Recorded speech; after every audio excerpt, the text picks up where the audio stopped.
Thank you. I know that we are in the home stretch, Saturday morning, of an intense conference that runs from meetings at 7 in the morning till late at night. I think it says so much about our membership to look across this room and see how many people are attending this session. Ethics is at the heart of what we do. It must be. Integrity has been a concern of NAFA since its inception.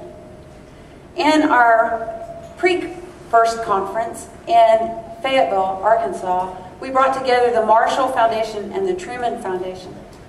There, we were very concerned about ethics as well, and we had as our speaker Nancy Twist. I don't know if you know her, but she was an advisor at K-State, and she was really at the beginning of professionalizing what it is we do. And she talked about ethics in that keynote address that she gave at that conference.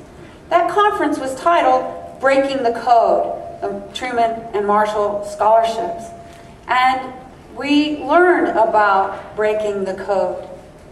But fortunately, Nancy Twist was there to tell us too about honoring the code. There is a code that we should not break. And that's what we're going to talk about today. That's what we're going to work on today. This is both a little talk that I'm going to give and talk about the history of ethics with NAFA and sort of our take on NAFA, but also it's going to be a workshop where you have scenarios that you sent in as things you thought would be of interest.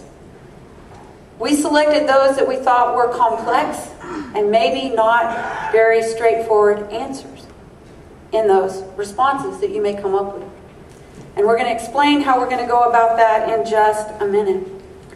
Whether we are an advisor, an institution, or a foundation, we have to make our part of the selection process transparent and student-focused.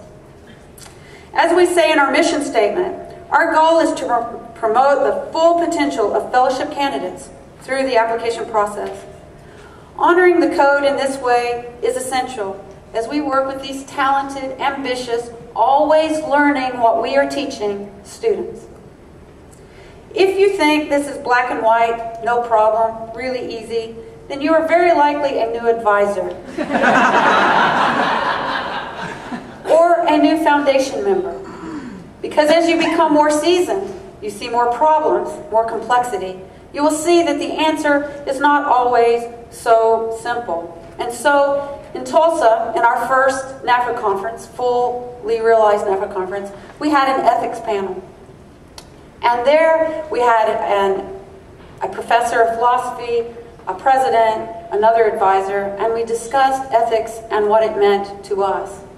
The one thing lacking, and what you said you wanted, members who were there in Tulsa in 2001, was a workshop where we could actually talk about the things that we confront, talk about scenarios that sometimes affect many of us.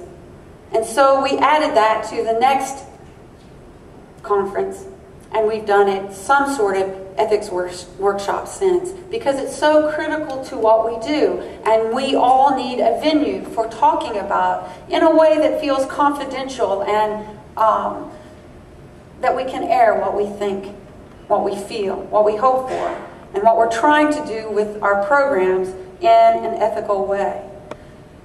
Advisors who act inappropriately, who support invades the application process, they compromise themselves, their institutions, their students, and the foundations.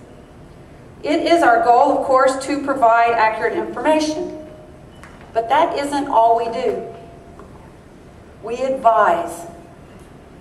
We tell students what we think may or may not work. And there is a huge responsibility in that to know, for one, what we're talking about.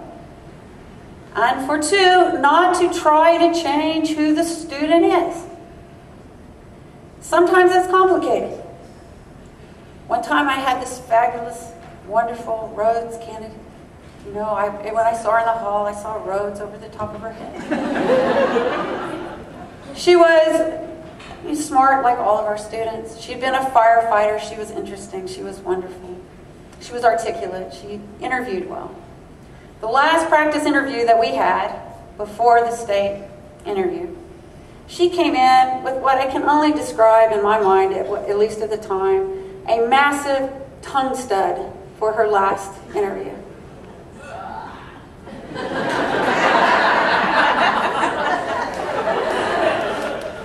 And throughout that last practice interview, she clicked and spit on the committee. Clicked at and spit on the committee. So my advice to her, as you are wont to do if you're a career office and someone's applying for a job, you give advice. If someone's applying for a scholarship and they're getting ready for an interview, you give advice. I said, take that baby out, please. She said, no, I don't think so. It might grow back together. And I'm thinking, well, that might be a good thing too.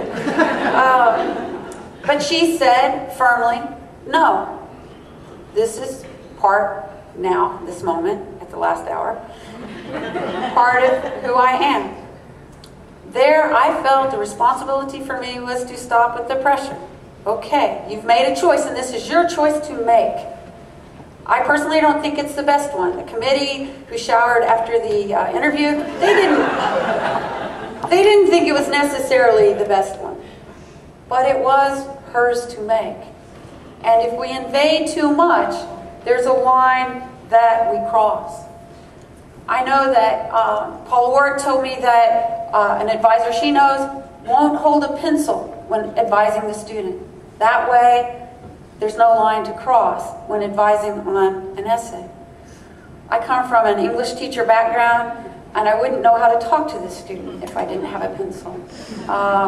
To at least throw at the student at some opportune moment.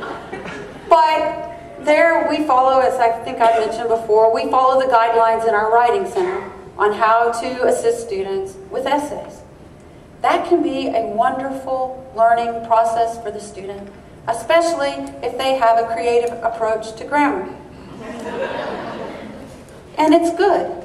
That's good that we have that learning experience. But we cannot be too invasive.